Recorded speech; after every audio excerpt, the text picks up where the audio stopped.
These three sedans are the latest performance versions from Cadillac, Jaguar, and Mercedes-Benz.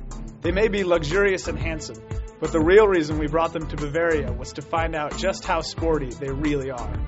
While the gap in as-tested price spans $35,000 from least to most expensive, the mechanical specifications of this trio are nearly identical, even down to tire width. So let's wake up the neighbors and see what these super sedans can do. Jaguar XFR. Jaguars are a rarity in Germany, and the XFR's curvaceous sheet metal really stood out. While the interior is plush and elegant, the fit and finish of the interior trim was poor. The electronics did work flawlessly, but we're still slightly annoyed by the multi-menu touchscreen, which is overly complicated. The two-tone seats were so comfortable, we wished we could fly home in them. Although down a liter in displacement to the other two cars, the XFR's supercharger and direct injection makes up for that deficit, and the Jag is competitive in all acceleration tests. The XFR had the softest ride and the most body roll of the group. It floats over smooth roads, but channels every bump on harsher surfaces. It lacks sharpness in its reactions to driver inputs. Although the Jag stops the shortest among the three, the brake feel is soft and numb. Since its road manners can't match its luxurious style and posh interior, the Growler comes in third. Cadillac CTS-V. There's so much grunt from the supercharged 6.2-liter LSA that launching the CTS-V becomes a challenge between bogging the engine and burning up the rear tires. But aside from drag races, the Cadillac is extremely user-friendly. Tight steering, solid brakes, and a linear throttle combine for easy maneuvering among Germany's cramped two-lane roads. The CTS-V has the best ride of the group, with a perfect balance between ride firmness and compliance.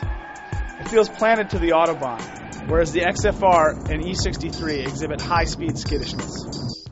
Inside, the CTS-V is largely unchanged from the lesser CTS models, although the Recaro racing seats and suede-covered steering wheel summon GT racing fantasies. In back, cramped rear seats lack headroom and comfort. The Cadillac also loses points for poor rear visibility. A backup camera would be nice. Although the CTS-V comes in second here, it's obvious that Cadillac is quickly catching up with the Germans. Mercedes-Benz E63 AMG. The 6.2-liter V8 in the E63 is perfectly mated to its 7-speed automatic transmission. In sport or manual mode, the shifts snap off almost instantaneously. Aided by launch control, acceleration runs are only a tick behind a Porsche 911 Carrera S on the sprint towards 60 miles an hour. A new front suspension and revised tuning has taken the wallow out of the standard E-Class and given the E63 near-perfect handling.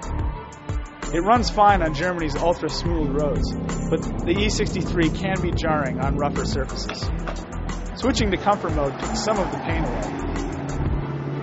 The Benz scored highest in the skid pad test and second in the lane change. The E63's carbon ceramic brakes are fade and squeak free, and they're among the best we've experienced. The E63's interior is simplicity itself, with well-placed controls that are easy to find. To adjust the suspension, transmission, or stability control, there's no fiddling with on-screen menus. All of the buttons are clearly laid out near the shift lever. Optional carbon fiber trim on our test car costs $2,550 and may or may not contribute to a 150-pound weight savings over the last E63 we tested, a previous generation model. The Merc has the most comfortable rear seats, which is why they put them there in the first place. If the $103,000 as-tested price scares you, just remember, the E63 is 2 cars for the price of 2. I'm Mike Austin. Thanks for watching. For the complete story, go to caranddriver.com.